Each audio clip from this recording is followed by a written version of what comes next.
అట్టహాసంగా ఓ కార్యక్రమమో ఒక సభో ఏర్పాటు చేసి మిమ్మల్ని ప్రభుత్వ సలహాదారుగా ప్రకటించి ఆ తర్వాత ఇచ్చినట్టే జీవోలు దాని కాపీలు ఇచ్చి ఇప్పటి వరకు ఏమీ ఇవ్వకుండా ఇలా కూర్చోబెట్టినటువంటి ఏపీ ప్రభుత్వం పైన, ప్రభుత్వాది నేతలపైన వీసమెత్తు ద్వేషం, కోపం కూడా లేదా మీకు? ఇప్పుడు ద్వేషం వేషం అనే మన పెద్ద మాట మనం మాట్లాడుకోకూడదు. అక్కడ దాకా పిలవడమే నాకు పెద్ద మహా ఘనకార్యం. నా జీవితానికి పెద్ద గొప్ప ఒక అవార్డు, అదే పెద్ద నోబెల్ బహుమతి. అక్కడ పిలిచారు, సన్మానం చేశారు, నా గురించి చెప్పారు ప్రపంచానికి. అప్పటిదాకా నేను పెద్ద సగం తెలియదు, నేను తెలిసిపోయిన వీడియోలో సంతోషం చాలు.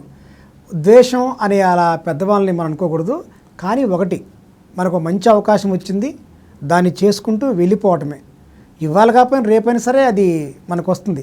ఇక్కడ ఒకటి, మనం ఒక్కళ్ళనే అంటానికి లేదు, అది ఎక్కడ ఏదో టెక్నికల్ విషయం వల్ల ఏదో ఆగి ఉండొచ్చు, లేదా అది కొంచెం అక్కడ ఉన్న వాళ్ళకి కింద ఏదైనా ఒక లొసుకులో చిన్న పొరపాటు జరిగి ఉండొచ్చు.